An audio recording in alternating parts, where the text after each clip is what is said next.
And we are live, guys. Welcome to another live stream from Men of High Value channel, straight out of Oslo, Norway. And what we're going to talk about today is an assumption that people have about semen retention. And people keep bringing up prostate cancer as like, you need to ejaculate. It's important. It's like, it keeps you healthy. Seriously. Now, studies go back and forth on the subject about ejaculation. No studies have been done on semen retention. They talk about the frequency of ejaculations. And some studies say that, well, if you ejaculate 21 times or more a month, then you'll have less chance of getting prostate cancer. And then others say that actually, if you're young and you masturbate and ejaculate very much, it actually increases your chance of prostate cancer. So it's like, who are you going to believe? So the most important thing is that we need to make a decision of our own to live healthily. It's no point thinking about ejaculation when it comes to cancer, because cancer comes from a bad lifestyle. And not just semen retention, not just ejaculation. It comes also from food, from like having tons of sugar in your life, from eating, you know what I mean. Anyway, my father actually had prostate cancer and got that a couple of years back. And because of that, you know, he's a religious man, and I was thinking maybe he practiced semen retention throughout his life. You know, maybe he actually got prostate cancer because of it. And I asked him specifically, Dad, did you ever in your life practice semen retention? Because he married pretty young, he was 25 or something like that. And he told me, no, he never practiced semen retention. And throughout his life, I mean, he's been married to my mom for over 40 years now. So, I mean, that's another one. And also a statistic is that 1 out of 9 people will ever in their lifetime have prostate cancer. That means that your chance for never contracting cancer in your entire life is approximately 80 to 85% plus, that you'll never even have like anything to do with prostate cancer throughout your life.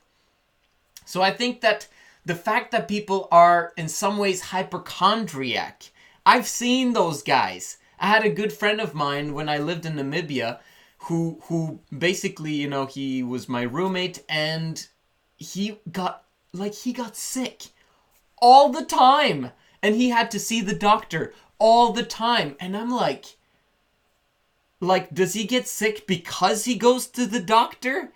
Or like, what is going on? And I'm like, I wasn't getting sick at all.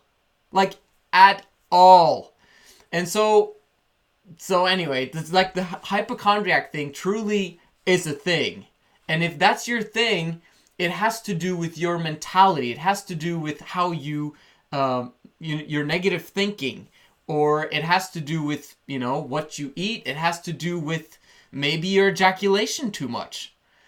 It has to do with a lot of other things, but if you have a positive mental attitude, you socialize with positive people, you have healthy habits in your life, there is no reason for you to be sick. Ever. And hopefully over time we can figure out how we can not only increase lifespans, but I'm an idealist. I mean, it's very important to be a realist as well, but I believe truly that we can figure out a way to live forever. Because the way that we are in our youth is basically like when you get a cut, if you get a scratch, your body heals.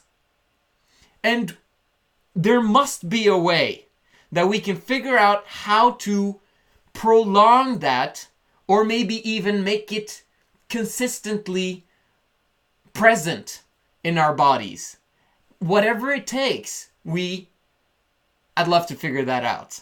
So anyway, and also another fun fact about prostate cancer is that 40% more of the people who end up getting it, it's 40% more likely that you will be black compared to whites in terms of getting prostate cancer. So in relation to semen retention, like, do we actually believe that, or does anyone believe that blacks practice semen retention 40% better than whites? I mean, it's like a nonsensical question. So for you who believes that, oh, I need to be healthy and that's why I need to ejaculate a lot, it's an excuse. And you can't use that as an excuse. What you need to do, actually, I would say that semen retention will dramatically increase your probability of never having cancer or prostate cancer or any other cancer for that matter. I don't know.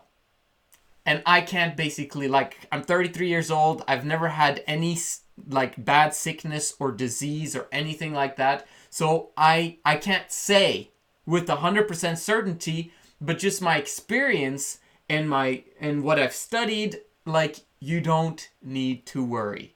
Don't worry, be happy.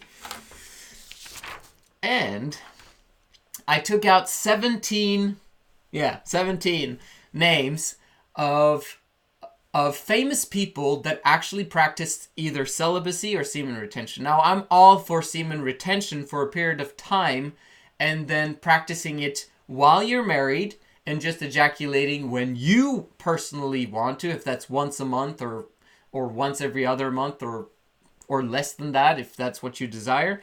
But these 17 names are amazing people who did great things.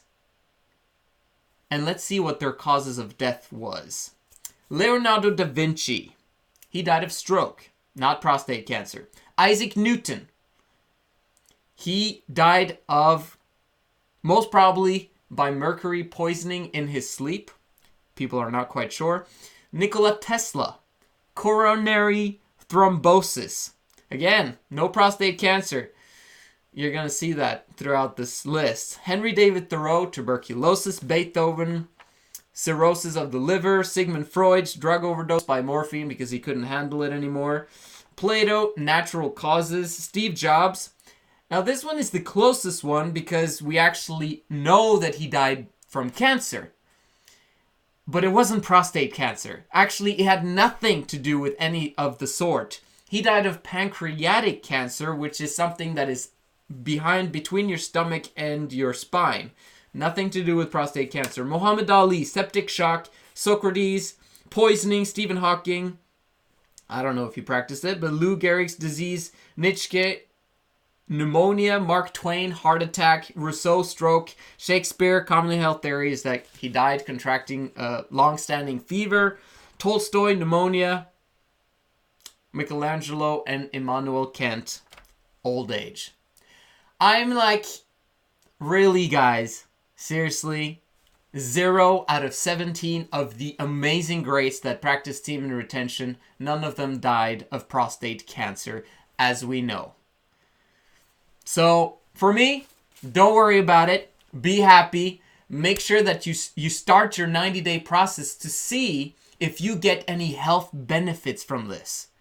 You have to experience it for yourself.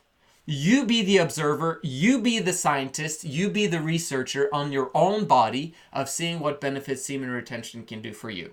This is the Men of High Value channel. My name is Joseph Darling. I'll see you again tomorrow.